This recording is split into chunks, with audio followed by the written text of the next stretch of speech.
জানাবো ৫ কারণে জামায়াতকে পছন্দ যুক্তরাষ্ট্রের। জামায়াতের লোকদের মুখ ফসকে বেরিয়ে যায় জয় বাংলা, বলছেন রুমিন ফারহানা। এবং সর্বশেষ জানাবো আওয়ামী লীগের দোসররা আড্ডা দেয়, অভিযোগ তুলে উত্তরায় লাইব্রেরি ভাঙচুর।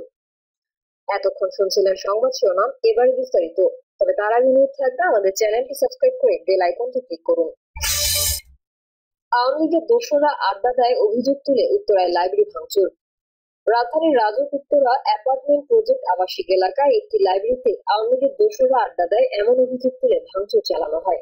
ভাঙচুরের সময় লাইব্রেরিতে থাকা বই, চেয়ার, টেবিল ও আসবাব লুট করারও অভিযোগ উঠেছে। গতকাল বৃহস্পতিবার দিবাগত রাত ২:৩০টার দিকে এই ঘটনা ঘটে। ইউনাইটেড ব্রাদার্স নামে একটি ক্রিকেট ক্লাব এই লাইব্রেরিটি পরিচালনা করে আসছে। পুলিশ ও স্থানীয় সূত্রে জানা যায়, রাজক উত্তরা অ্যাপার্টমেন্ট প্রজেক্ট এলাকার ৪ নম্বর গেটের সামনের দোকানে বৃহস্পতিবার সন্ধ্যায় একজনকে মারধরের ঘটনা ঘটে। ওই ঘটনাকে কেন্দ্র করে রাত ২:৩০টার দিকে আবাসিক এলাকার ভেতরের ব্রাদার্স ইউনাইটেড ক্লাবের মাঠ এলাকায় বৈষম্য বিরোধী ছাত্র আন্দোলনের সাবেক নেতা রাসেল হোসেন, আবুল বাশার ও আবরার হানিফের গ্রুপের সঙ্গে আবাসিক এলাকার মোস্তাফিজ হাবিব সুমনের অনুসারীদের মধ্যে মারামারি হয়। মারামারিতে বৈষম্য বিরোধী ছাত্র আন্দোলনের তুরাগ থানার সাবেক যুগ্ম আহ্বায়ক রাসেল হোসেন সহ কয়েকজন আহত হন। ব্রাদার্স ইউনাইটেড ক্লাবের লাইব্রেরি থেকে লাঠিসোঁটা নিয়ে তাদের উপর হামলা করা হয়, এমন অভিযোগ তুলে বৈষম্য বিরোধী আন্দোলনের সাবেক নেতারা সেখানে ভাঙচুর করেন বলে লাইব্রেরিটি পরিচালনায় যুক্ত ব্যক্তিরা জানিয়েছেন। ভাঙচুরের সময় আওয়ামী লীগের দোসররা লাইব্রেরিতে বসে আড্ডা দেয়, এমন অভিযোগ করেন হামলাকারীরা। ভাঙচুরের ঘটনায় ইউনাইটেড ব্রাদার্স ক্লাবের সভাপতি আব্দুল্লাহ ফাহাদ তুরাগ থানায় একটি লিখিত অভিযোগ দিয়েছেন। তাতে বলা হয়, উন্মুক্ত লাইব্রেরি ও ইউনাইটেড ক্লাবের অস্থায়ী অফিস কক্ষে ভাঙচুর চালানো হয়েছে। ভাঙচুরের পাশাপাশি লাইব্রেরিতে থাকা বই, ৪০টি চেয়ার, ৫টি টেবিল, ৪টি সিসিটিভি ক্যামেরা, একটি হার্ড ডিস্ক, একটি রাউটার, ক্লাবের মাঠে ৩০টি ফ্লাড লাইট, ক্রিকেট খেলার সামগ্রী সহ প্রায় ২.৫ লাখ টাকার মালামাল লুট করার কথা উল্লেখ করা হয়েছে। এছাড়া অফিস কক্ষ, লাইব্রেরি ভাঙচুরে আনুমানিক ৩ লক্ষ টাকার ক্ষয়ক্ষতি হয়েছে। এ বিষয়ে আব্দুল্লাহ ফাহাদ আল ফয়সাল প্রথম আলোকে বলেন, দুই পক্ষের দ্বন্দ্বের জেরে আমাদের উন্মুক্ত লাইব্রেরিতে ভাঙচুর চালানো হয়। আওয়ামী লীগের দোসররা লাইব্রেরিতে আড্ডা দেয় ট্যাগ দিয়ে এই ভাঙচুর করা হয়েছে। তবে লাইব্রেরি পরিচালনাকারীদের বিরুদ্ধে হামলা চালানোর অভিযোগ করেছেন বৈষম্য বিরোধী ছাত্র আন্দোলনের সাবেক নেতা রাসেল হোসেন। তিনি প্রথম আলোকে বলেন, লাইব্রেরির মধ্যে থেকে ২০ থেকে ৩০ জনের একটি দল এসে আমাদের উপর দা, স্ট্যাম্প, লাঠিসোঁটা নিয়ে হামলা চালায়। হামলায় আমার হাত ভেঙে গেছে। এতে ক্ষিপ্ত হয়ে যেসব জায়গায় লাঠিসোঁটা ছিল সাধারণ মানুষ সেগুলো ভাঙচুর করেছে। লাইব্রেরি ভাঙচুর করা হয়নি। ঘটনাকে ভিন্ন খাতে নিতে লাইব্রেরি ভাঙচুর করা হয়েছে বলে অপপ্রচার চালানো হচ্ছে। এ বিষয়ে বৈষম্য বিরোধী ছাত্র আন্দোলনের নেতা কর্মীদের সঙ্গে বিরোধী যুক্ত মোস্তাফিজ হাবিব সুমন বলেন, আবাসিক এলাকায় বৈষম্য বিরোধী ছাত্র আন্দোলনের সাবেক কয়েকজন নেতা অবৈধ দোকান বসিয়ে চাঁদাবাজি করে আসছে। গতকাল সন্ধ্যায় ওই দোকান এলাকায় রাতুল ও পারভেজ নামে ২ ছেলেকে মারধর করে। জামায়াতের লোকদের মুখ ফসকে বেরিয়ে যায় জয় বাংলা, বলছেন রুমিন ফারহানা। ইতিহাসের বাঁকে বাঁকে ঐতিহাসিক ভুল জামায়াতে ইসলামী করে বলে মন্তব্য করেছেন বিএনপির সহ আন্তর্জাতিক বিষয়ক সম্পাদক ব্যারিস্টার রুমিন ফারহানা।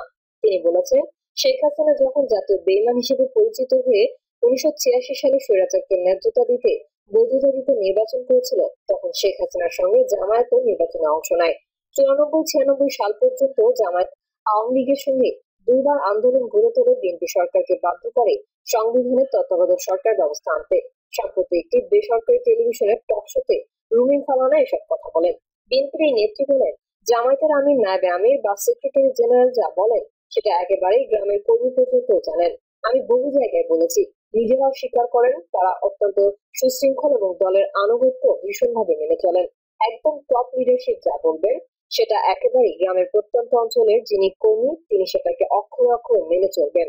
তার ভাষায়, সুতরাং যে আহ্বান জামায়াতের সর্বোচ্চ তরফ থেকে অভ্যুত্থানের পরপর এসেছে, আমরা আওয়ামী লীগকে ক্ষমা করে দিলাম।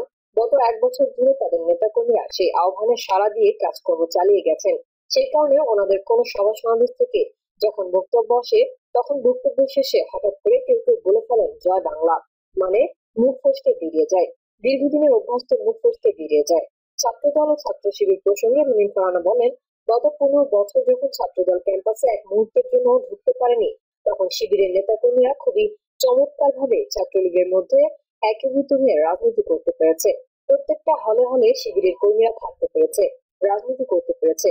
তাদের মতো করে আওয়ামী লীগের সঙ্গে মিশে গিয়ে ক্যাম্পাস একটা দখলও রাখতে পেরেছে। শিবিরের এই রাজনীতি করার একটা সুফল তারা ডাকসু ও জাকসু নির্বাচনে পেয়েছে।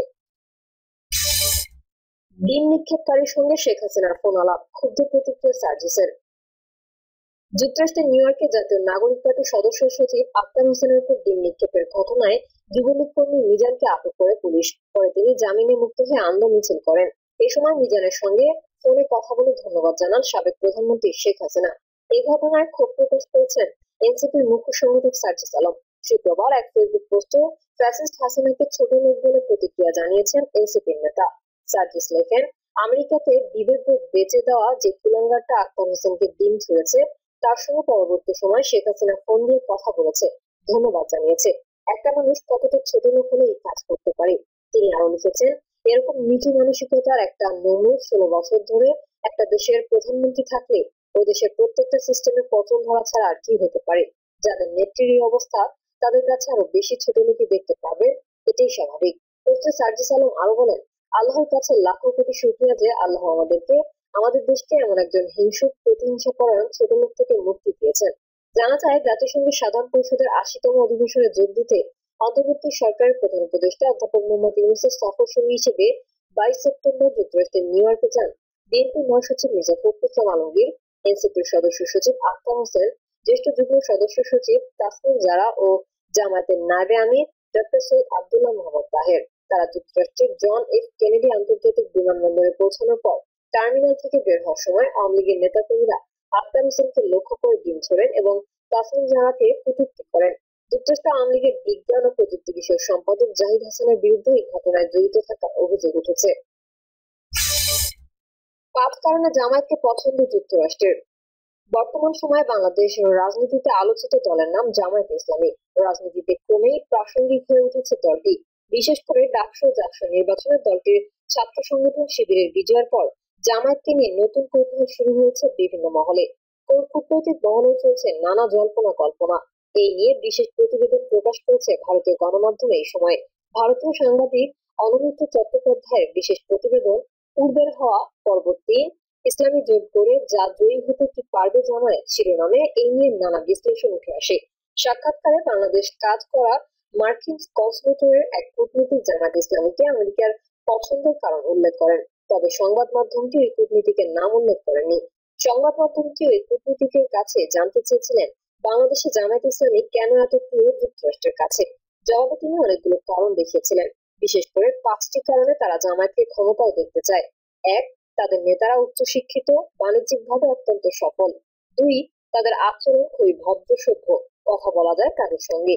3, তারা ফেলে আসা ইতিহাসের কোনো একটি সময় ভিন্ন পদক্ষেপের কারণে বাংলাদেশের শাসক দলের হাতে নির্যাতিত ও মানবাধিকার বঞ্চিত। 4, জামায়াত গণতান্ত্রিক ব্যবস্থায় বিশ্বাস করে। 5 নম্বর হচ্ছে, ইসলামী শক্তি হলো জামায়াত তালেবানের মতো পিছিয়ে পড়া নয়, বরং প্রগতিশীল বলা যায়। এই সময়ের প্রতিবেদনে বলা হয়, যুক্তরাষ্ট্র চায় বাংলাদেশের শাসন ক্ষমতায় আসুক জামায়াত। অনেক দশক ধরেই তাদের এই